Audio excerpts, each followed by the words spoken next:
Good morning to you all. Please park your fat, smelly asses on the metal folding chairs we have provided for you and take out your coloring books and crayons and be prepared to stay within the line. This press conference begins now. I'd like to take a moment to congratulate my twin brother, who, as you all know, is the grand poobah of baseball operation for the New York Yankees. The Yankees just clinched their 90 million consecutive playoff spot. Making the playoffs in baseball is as easy as trying to make sure your deuce drops into the toilet when you're sitting on it. It's pretty much a given, unless you're one of those people who shits on the floor. Anyway, I'm sure the Yankees will have a press conference about that soon. Look, last week in Cleveland was a big deal. And let's be serious here for a moment. If we had a place kicker in Washington, we would be 2-1. If we had a place kicker. Imagine an NFL team uttering those words, if we had a place kicker. Anyway, my only problem with the Cleveland game was Dable. I'm being dead serious here.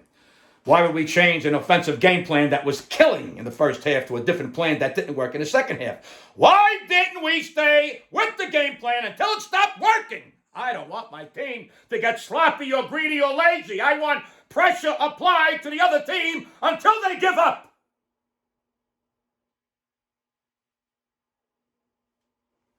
I think we all learned why Malik Nabers was so highly regarded in the draft.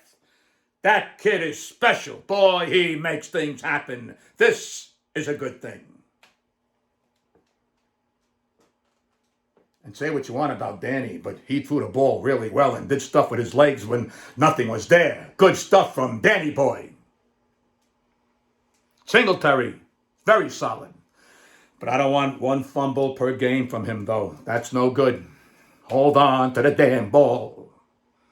The offensive line is playing well. Gotta say it. The defense is the key now. I don't think they know how good they can be. If this defense really gets it together, this is shutdown stuff. Like, seriously. Okay. We do have an injury report. Every day in professional football, someone gets injured. It's just the nature of the sport. When you drive a golf cart into a refrigerator, some eggs are going to fall off the shelf. Taylor inflamed his sphincters. That's right, sphincters, plural. He has 2 assholes. That's why he eats like a fucking animal. Strahan separated his twat. He's a game time decision because his twat is really tough.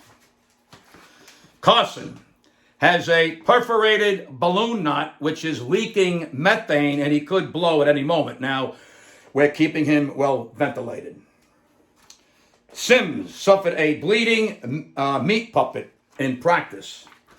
Also, every time he rubs it, it throws up at the end. Schaffner has a alphabet injury. He bruised his G-spot, pulled his A-hole, and ruptured his pee-pee stick. Van Pelt got skull fucked. Now, we're letting his head air out, and we will play it by ear. Play it by ear. Get it? See what I did there? Play it by ear. Skull fuck. And lastly, Morris suffered a bruise to one of his crotch potatoes, so we have it in a tiny Giants helmet to prevent further injury. I mean, it's really actually quite adorable. And that's that. This is what happens in the NFL every week. You suck it up and you move forward. He, him, she, hers, and if theys of the press. Since September 10th, 2017, the New York Giants are 1-13 against the Dallas Cowboys. Let me say that again. In the last 7 years, Dallas has hogtied us and poked our keisters with pepperoni sticks. Well, I have had enough. It's time for us to pull down their pants and stuff our big cream-filled brajos right into their deli department service doors. And you can print that.